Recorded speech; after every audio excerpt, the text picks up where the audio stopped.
Welcome to Mother Daughter Projects. I'm Steph, and today we're going to make a rigid pet liner for my dog.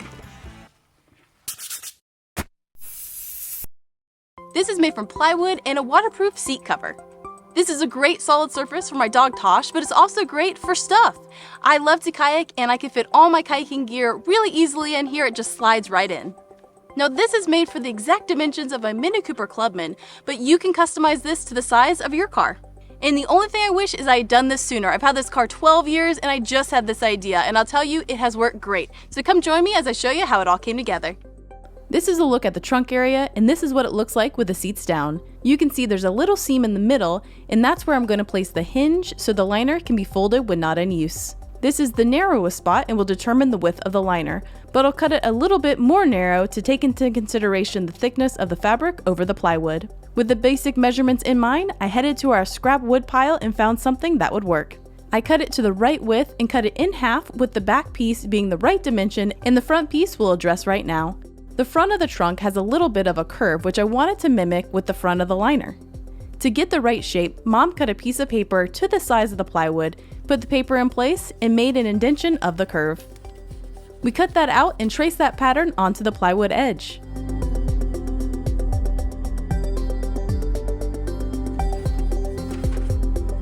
I cut that out with a jigsaw.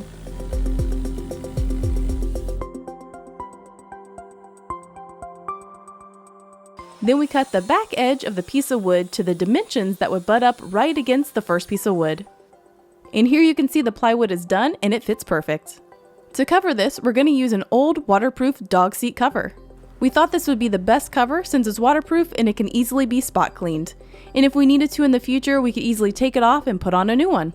We started by cutting off the hanging parts of the cover. We're going to keep those and probably use them in a future project. We're using our favorite DeWalt carbon fiber staple gun. We started at one edge and we're trying to avoid cutting as much as possible and just fold the edges and staple it into place. This is for two reasons. One, we didn't want the fabric to fray, and two, we wanted some extra fabric on the bottom to help it slide in and out of the car.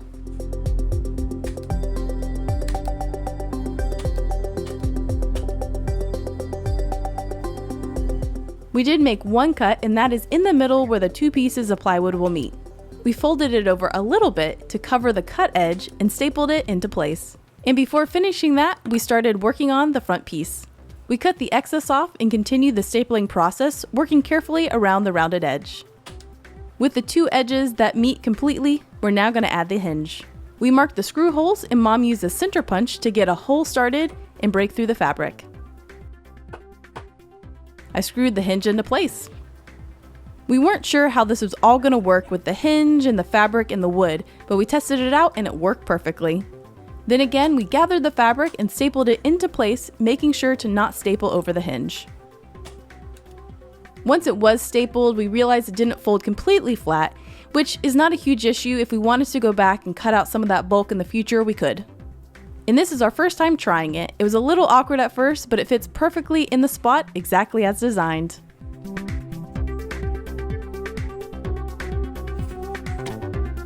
Perfect.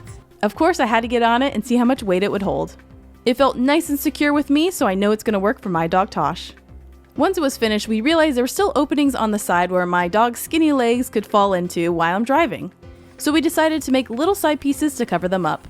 We tried making a template, but it didn't work so well, so I basically cut a piece of wood at an angle and looked at the shape to see what I needed and kind of drew on another piece of wood the angle that might work.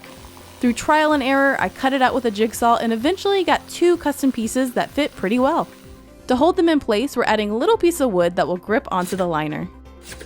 We tried to cover the side pieces of wood with vinyl, but realized it was too challenging to get around the edges, so we scrapped that idea. We decided to spray paint them with liquid rubber paint.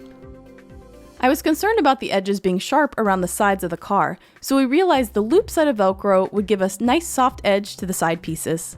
We had a large roll of Velcro, and as I was pulling off one side, it became a comical ball of hook and loop, which Mom proceeded to help with and just laugh the whole time.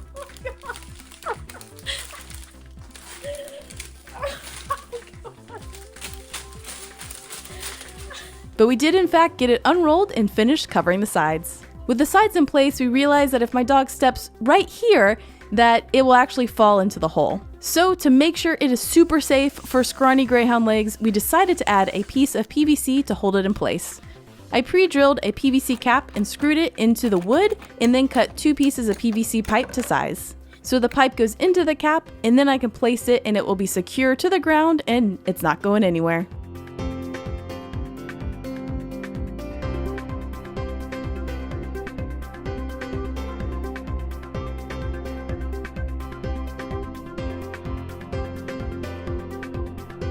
What we learned. Now, how this idea came about was I was actually driving 2 greyhounds in my Mini Cooper one day, and one of them kind of fell in one of those holes. He was fine, he didn't get hurt. At that moment, I thought I need to create some kind of rigid surface so they can't easily fall into those holes, and that's where this idea came about. Now, what I was using before was I had a yoga mat that I would put in the middle where that seam is, and then I would just put a dog bed on top of that. But all of the other holes were still there.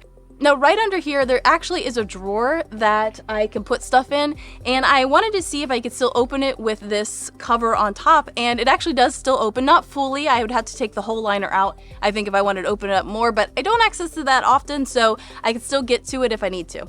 Now, to mimic this curve, we just used paper, and that was the best idea we had, but if you have any ideas on how to mimic this curve and a good way of getting that and tracing that on here, let us know in the comments because we are open to all ideas that are out there. So thanks for joining us, and if you want to see more projects from us, be sure to visit us at motherdaughterprojects.com. Mom's here.